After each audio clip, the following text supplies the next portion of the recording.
Olá, eu sou a professora Renata Rainho, coordenadora de um curso preparatório para o concurso do Estado de Minas Gerais na área de educação.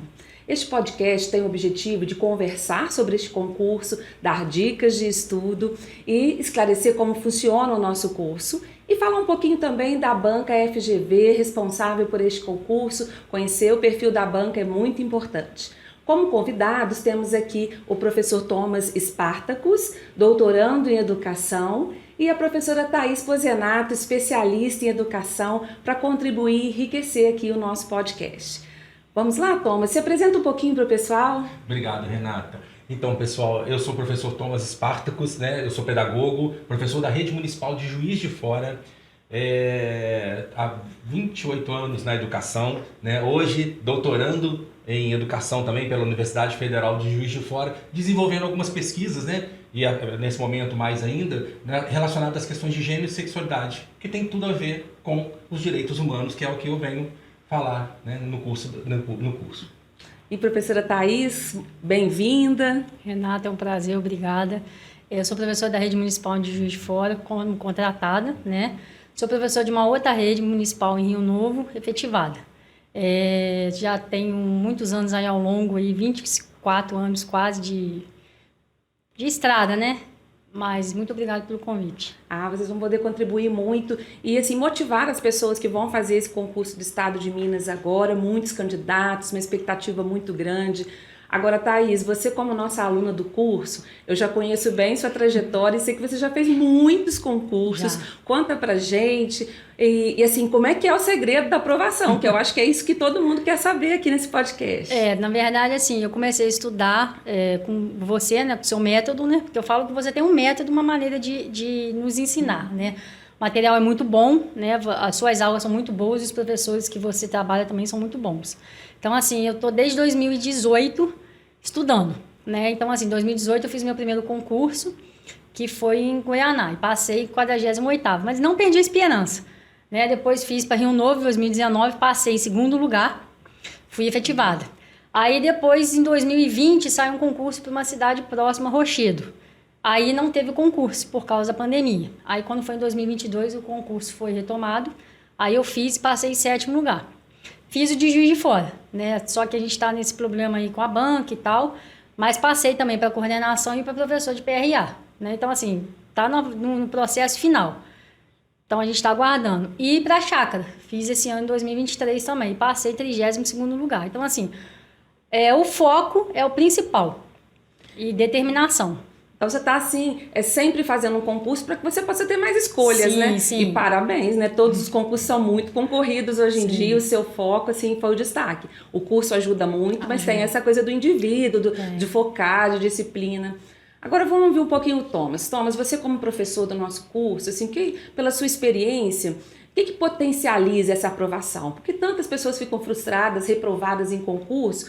O que você vê como grande potencial? Assim, o que faz a diferença na hora da pessoa ser aprovada? Muito bem, como disse a Thaís, o foco, eu acho que assim, é primordial. Porém, da mesma forma como ele é tão importante, é muito fácil também nós nos dispersarmos dele. Porque é o que a Thaís falou. Às vezes o concurso demora, eu estou com todo o ânimo, eu faço a inscrição, começo a estudar, mas aí a prova é só daqui a 2 meses, eu começo a postergar aqui, depois eu continuo estudando mais próximo. Então, é preciso sim manter o foco, manter a disciplina, criar uma rotina de estudos. E nesse ponto, o método, como disse Thaís, é totalmente importante. Porque o método não vai te deixar desviar desse processo, né? E eu acho que um outro fator também é importante a gente entender como que a gente aprende. Porque nós somos professores, então nós entendemos que cada ser humano aprende de uma forma diferente. Alguns são mais visuais, outros mais auditivos, outros precisam ler, escrever, resumir, né? E o método, né, que você propõe pra gente consegue abarcar todas essas pessoas, porque ele tem as etapas e as formas da gente chegar nele, né? Então, assim, é muito importante ter esse método para não se dispersar, porque tendo um método como um caminho, né, um percurso, faz toda a diferença. Acho que isso que você está destacando é muito importante, porque a gente já tem pouco tempo e o tempo que a gente tem que usar com eficácia, para que tenha um resultado. Não adianta você aprender muita coisa, estudar muito e não ser aprovado, né? O resultado é importante. Agora, o curso não faz mágica, né? Não. A gente tem que ter esse foco que vocês falaram e, assim, ter um método. Como é que a gente organizou esse método? Com 15 anos de experiência, você vai percebendo quem é aprovado, quais as aulas que o aluno ficava mais motivado. Então, a gente pensou assim, que autor podia nos ajudar, né? Que pesquisador podia contribuir para essa experiência que eu já tinha com alguma teoria. Aí eu fui pesquisar e conheci a trajetória, as obras de Benjamin Bloom, que é um psicólogo americano que estudou justamente esse processo de aprendizagem. E como psicólogo, ele falou que o afetivo era muito importante. Então a gente coloca no nosso método esse querer muito, essa motivação. Eu estou fazendo algo por mim, pelo meu projeto de vida. Então o método começa assim, esse querer, né, com a influência do Benjamin Bloom. E depois a outra etapa é recordar o que você já sabe. Então você começa o curso a cada tema recordando o que você já conhece, quais os principais conceitos. Passada essa etapa, nós vamos para a segunda parte do método que todo professor segue, que é compreender. Então eu não só sei aquele conceito, como eu compreendo, sei utilizá-lo dentro de um contexto. E, por fim, aplicar. Saber usar aquilo tudo que você aprendeu no curso e seus conhecimentos anteriores para fazer uma boa prova. E o método ele tem obtido resultado, né? Assim, os concursos recentes que a gente atuou tem 70% de aprovação.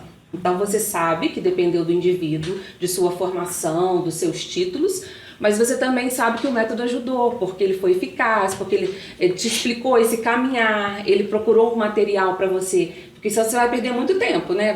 A pessoa fala, tem muito material gratuito na internet, mas sem método de estudo e sem você saber se aquele material é de qualidade, você vai perder muito tempo. E outra coisa que a gente tem que pensar também, o tempo é uma coisa que passa muito depressa se você não tiver uma disciplina. Por exemplo, o meu horário de estudo, ele era sempre à noite. Eu estudava de manhã, eu via que eu não conseguia. Então, o meu tempo era à noite. Então, eu tirava todo dia sagrado, 2 horas e estudava. Todos os dias. Então, assim, as aulas, né, eu lia o material, depois eu ia para as aulas e depois eu fazia os simulados. Então, assim, no final, quando, por exemplo, se faltava uma semana, 15 dias para o concurso, o que eu fazia? Eu pegava aqueles mapas mentais e ia ler. E é o que me ajudou muito. Então, olha só, você variou os recursos, seguiu o método, né, teve o foco. Então, é um conjunto, né? Não tem milagre. Não tem milagre. O milagre é a gente certeza querer. Não existe, né? O milagre é a gente querer. É a gente querer. Certeza. E bons professores. Porque, assim, se você não tiver bons professores e estar motivado, né? E uma coisa que eu acho muito diferencial na maneira que você trabalha, né, com os seus professores é que tem um diferencial. Eles nos motivam. Então, assim, porque eu já peguei alguns professores que, assim, de olhar a aula, te desanimar. A gente aprendeu uma dinâmica. Mas a gente vai aprendendo a dinâmica. Então, assim, o bom é isso. E acho que a gente faz com muito carinho, com muita seriedade. E a gente faz para o concurso de Minas. Porque tem isso também.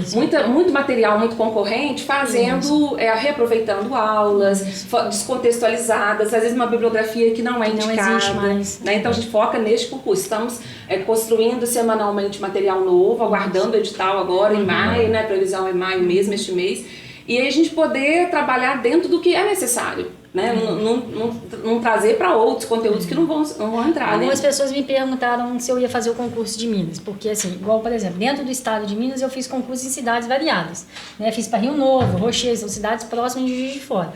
Mas eu aprendi até com você, na época que eu trabalhei com você, que o importante era fazer concurso, depois a gente escolher. Até né? você é melhor para você, né? Que ver o que é melhor para você. Então, nessa maneira, aí as pessoas me perguntam, mas você já passou, está efetivado em Rio Novo, você pretende fazer o de Minas? Pretendo sim, pretendo fazer. E pretendo passar também. Não, é muito sempre poder escolher. Claro, e sempre buscando o melhor para você, que é para isso que a gente estuda tanto, né? Para isso que a gente foca, para isso que a gente tem que estudar. É sempre pensando no nosso melhor. E uma coisa interessante que a Thais falou na organização do tempo dela, que existe, como eu disse, né? Nós, e principalmente quanto adultos, a gente começa a se conhecer melhor e conhecer justamente isso.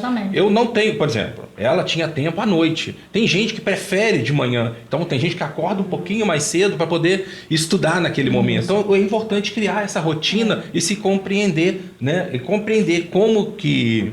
E é um hábito, Thomas, eu vou te falar assim, particularmente como aluna, né? É um hábito que você cria. É difícil no início, é muito difícil, mas depois que você cria esse hábito, o que acontece? Você pega o gosto. Então hoje, hoje eu já não me vejo mais não deixar de estudar. Eu escuto né? muito isso, se não tenho tempo, não tenho dinheiro para investir num curso, eu não vou passar mesmo. É uma coisa a longo prazo. A maioria, eu tô falando como aluna, né? E às vezes os colegas, eu não vou. Eu falo, gente, é uma coisa que você não pode desistir do primeiro. Foi igual o Thomas falou, você não pode desistir do primeiro. Eu passei de Goiânia, eu passei longe. Mas de Rio Novo eu já passei segundo e já fui efetivada. Sim, sim. Agora, este concurso de Minas especificamente, o que está previsto num termo de referência, antes do edital, eles fazem aquele grande esboço do que eles querem que a banca onde atue, e está dizendo a gente já sabe que vai entrar direitos humanos, vai entrar língua portuguesa, matemática, legislações educacionais para todo mundo, e depois a parte específica, dependendo do cargo que você está pleiteando. E eu acho muito interessante em Minas, que se você pegar os últimos concursos, sempre o conteúdo de direitos humanos tem destaque. Dessa vez nós teremos 5 questões de direitos humanos. Aí você pode falar, mas são poucas. Mas é a mesma quantidade de matemática. Então é um conteúdo que está num grau de importância para o estado de Minas e ele sempre cobra em concurso. E aí, como o Thomas está trabalhando esse tema, você acha que isso tem a ver com a atualidade, com as demandas atuais, tem a ver com a falta de respeito aos direitos humanos? O que tem potencializado Minas cobrar direitos humanos? O que tem potencializado, eu acredito, em primeiro plano, é o Plano Nacional de Educação e Direitos Humanos, que ele prevê nas ações, nas linhas gerais de ação, né, a inserção de questões sobre direitos humanos nos concursos em âmbitos municipais, estaduais e distrital e também federal.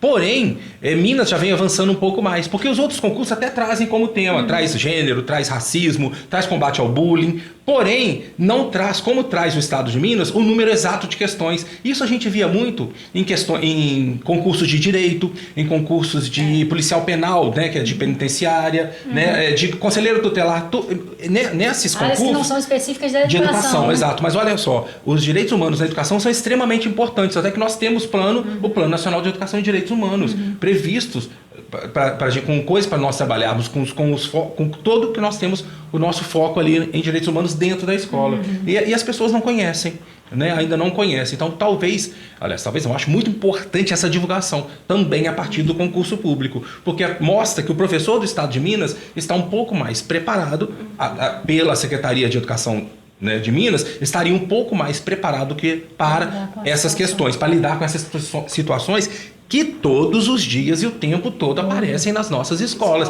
Diz respeito ao direito da criança e do adolescente, diz respeito aos direitos das mulheres, né, ao direito da vida, inclusive a gente vê muito nas agressão, então, né, a gente são temas que a gente está vendo recorrente aí, né? Exatamente, e que é muito importante a gente combater. E aí vem esse grande pulo que eu acho que para o estado de Minas, inclusive, como você disse, nós temos 5 questões. Olha que importância que nós estamos dando aos direitos humanos. A mesma importância que a matemática e que os demais conteúdos. E são temas que precisam ser estudados, que poucos são estudados em concurso mesmo. E ainda há, como disse a Renata, um preconceito muito grande quanto aos direitos humanos. Porque muita gente acha que direito humano é só para bandido, direito humano é só para... Não, direito humano é para todo mundo, né? O direito humano primordial, que é a vida, ele tem que ser preservado, quer o ser humano esteja onde estiver, numa cadeia ou numa escola. A própria educação é um direito. E ela é um direito fundamental e ela ainda é responsável por passar os direitos humanos. A importância da educação, inclusive eu falo isso numa das aulas, que é da importância dos direitos humanos para a educação. Porque a educação, além de ser um direito humano, ela é também uma forma de garantia dos direitos humanos. A educação transforma vidas, né? Exatamente.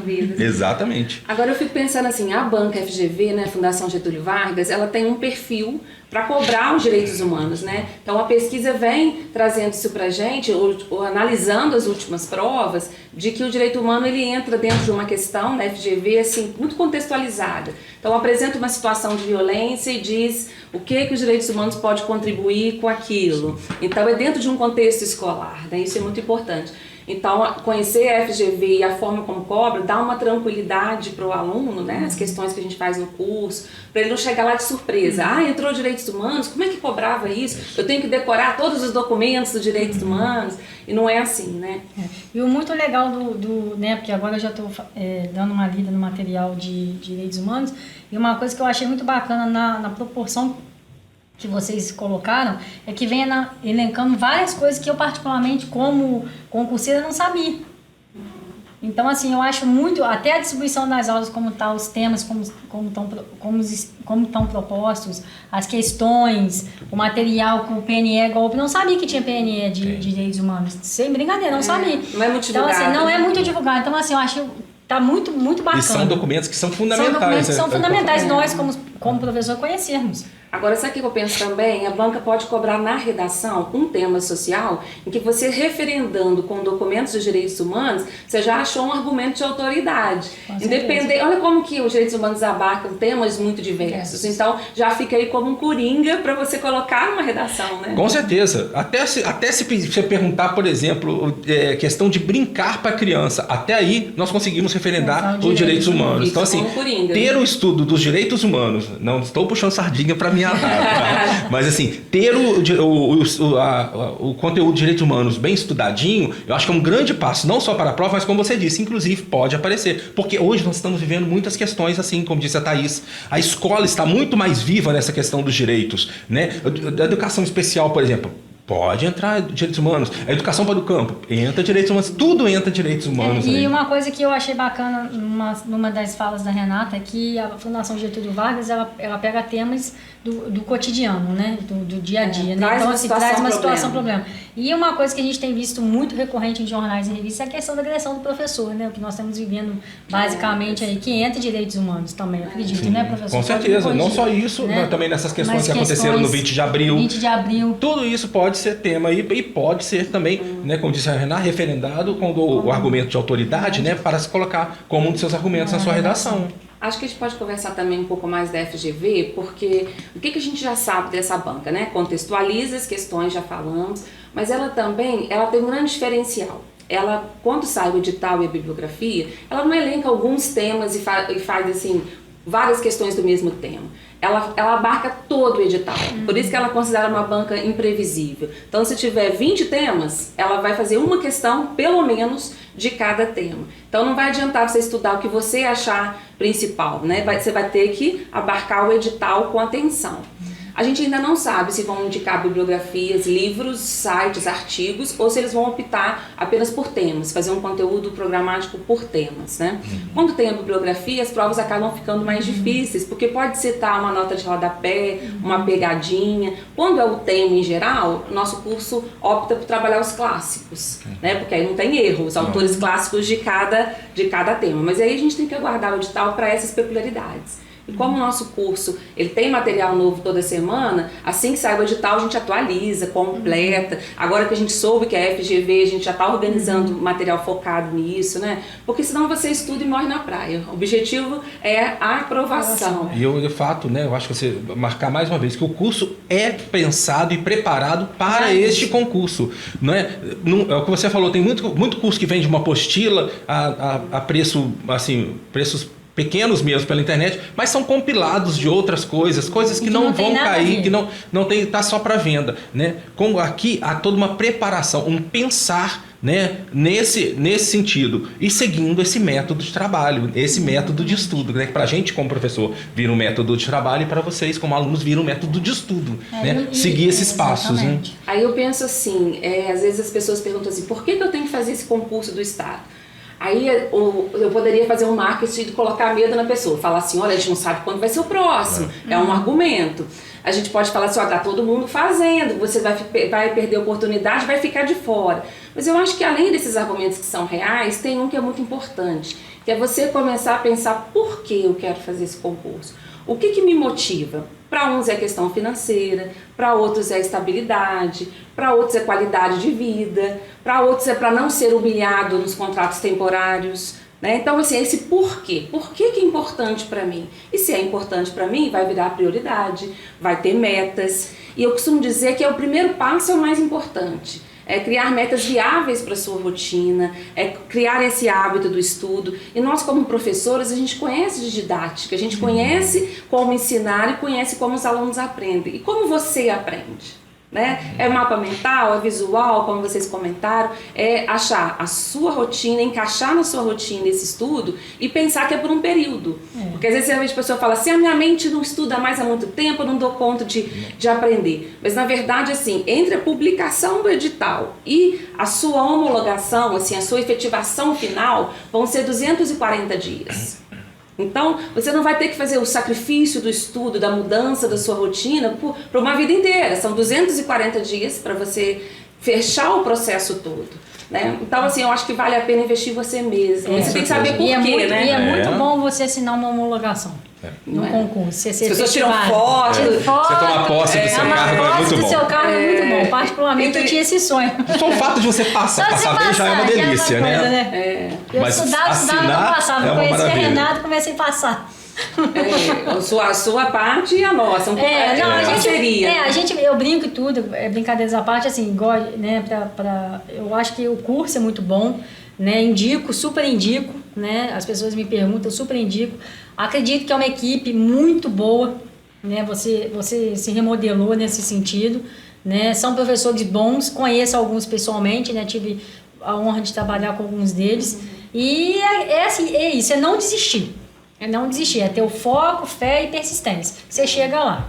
Saber o que você quer, né? Porque às vezes você reclama, se perde na lamúria, né? Dos baixos salários, das condições de trabalho. Agora, ser efetivo é criar vínculos numa única instituição, é não passar aperto, aquela insegurança de se vai ter trabalho, né? E ter carreira. E é o que nós escolhemos, ser professores, né? Ninguém falou que ia ser fácil, né? Mas também ninguém falou que a gente tem que ficar no pior. A gente tem que buscar sempre o melhor pra gente. Se o melhor é uma nomeação, um concurso, que tem um plano de carreira, que tem uma carreira... É isso que nós temos que fazer, né?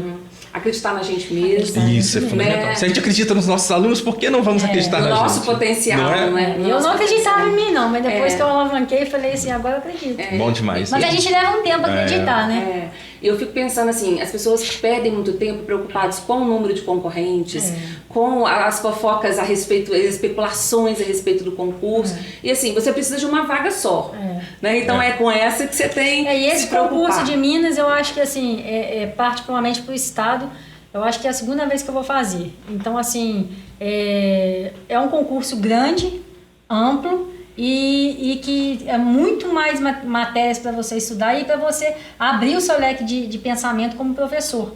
Porque quando a gente vai para cidades pequenas, são aquelas coisas menores. E você tem a oportunidade de aprender, igual eu já citei aqui a questão do direitos humanos, né, do Plano Nacional, que para mim foi uma novidade, sem brincadeira. Apesar de eu estar estudando, eu estar lendo, para mim é uma novidade. Passa no concurso e ainda fica atualizado. E acho que se você focar no processo, a aprovação é a consequência. Isso. Né? E pensar positivo. Eu tenho 2 concursos, né? Sou efetiva em 2 cargos aqui em Juiz de Fora. E eu penso assim, eu já imaginava esse dia da posse, eu assinando, porque, né, e às vezes a vida não para porque você está fazendo um concurso, então você vai ter problemas financeiros, familiares, de saúde, né, e mesmo assim eu focava ali porque eu entendia que eu ia ter uma carreira, né, profissionalmente eu ia evoluir, então acho isso que me estimula, isso que me move a fazer cursos, né, não é só uma relação financeira, é uma relação de estar ajudando outros colegas, contribuindo com a melhoria na educação, porque o professor fica capacitado, ele fica atualizado, né? E aí passar no concurso e os índices de aprovação que a gente tem é consequência desse trabalho de equipe, como se falou, né? Não adianta, eu não posso dar aula de todos os temas, eu preciso procurar os doutores, eu preciso procurar os médicos. E é um diferencial do curso também, né, Renata? Porque existem cursos na internet por aí que um professor dá aula de tudo, né? Aí é meio complicado. Acho que é uma diferença também. Esse convite que você faz a gente, cada um dentro da sua área, dentro do seu campo de trabalho, que a gente compreende bem, né, que a gente estuda, isso é fundamental também. E você vê que domina, você vê que é uma coisa natural. Eu particularmente já tenho passado pelas aulas, então assim, é uma coisa que você vê que o professor está ali dominando, ele não está lendo slide, ele está ali dando uma aula super natural. Então assim, é como se a gente realmente tivesse, no caso por ser online e por a gente conseguir ter esse acesso mais fácil de cada um criar a sua rotina de estudo, fica uma coisa assim mais tranquila pra gente. E os doutores acabam assim trazendo novidades. Isso. Porque repetir o que a pessoa já aprendeu na pedagogia ou na licenciatura dele, ele já tem essa formação. O curso trata de uma formação continuada, então esses doutores contribuem com essa autoridade, com os livros novos, né? E eu fico muito feliz assim, com a participação de vocês aqui hoje, pensando que é uma aluna e que é um professor do curso, é um feedback muito bacana, assim, eu tenho muita honra de trabalhar com você, Thomas, de ter você, Thaís, que é uma aluna exigente, mas que passa em concurso, comprova que está dando certo.